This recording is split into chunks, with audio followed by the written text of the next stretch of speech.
Okay, time for me to make some Final Four picks. So I went 3 for 4 with my round of 8 exits. I overreacted about William Byron.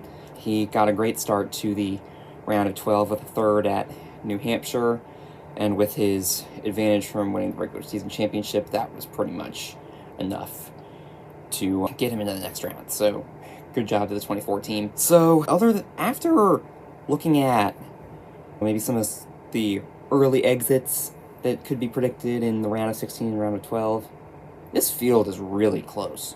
I actually looked this up. Only one driver in the round of 8 has never made the Final Four in his career, and that's Chase Briscoe, who's been in a career year this year. Briscoe's worst finish in the playoffs this year is 14th. It's really close, and the other 7 guys have all made it multiple times to the Final Four. So really, you can make a case for anyone. You could make a case for any of these guys. But yeah, let's get started. So I will make it up to you Byron fans for overreacting about him going home last round, and I will have him in my Final Four. I really like how this round lines up for him. Past Vegas winner, has the best average finish of anyone at Talladega of the active drivers. He's been real good on the super speedways last few years. Who wins at Atlanta and 3 at Daytona. So I really like Byron. Past Martinsville winner too, twice. He looks really good. Kyle Larson, maybe a bit of a surprising pick. Vegas is obviously a very good track for him. Martinsville, not a track you think of when you think of Kyle Larson, but that track has actually looked really good for him as well. A bunch of top 5s.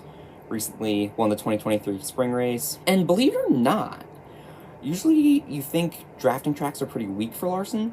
He's actually been pretty solid at Talladega recently with 3 top 5s in the last 7 races. So this round lines up really well for Kyle Larson, even without Homestead in there now. So I think those 2 Hendrick Chevys are in good position. And then also so these next 2 were tough. I like Ryan Blaney.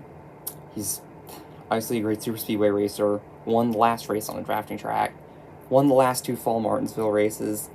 I was a little unsure of how he looked at Vegas, but I think it's hard to ignore a 4.6 average finish at Martinsville in the next-gen car. I think Blaney is probably in good position. And then, honestly, probably the biggest wild card of the whole round of 8. I mean, it is really hard to count out Joey Logano. That's all I can say. He's led more laps than anyone at Talladega in the next-gen car. I know his average finish hasn't looked great, but also keep in mind, he crossed the line in 5th in the spring, got DQ'd.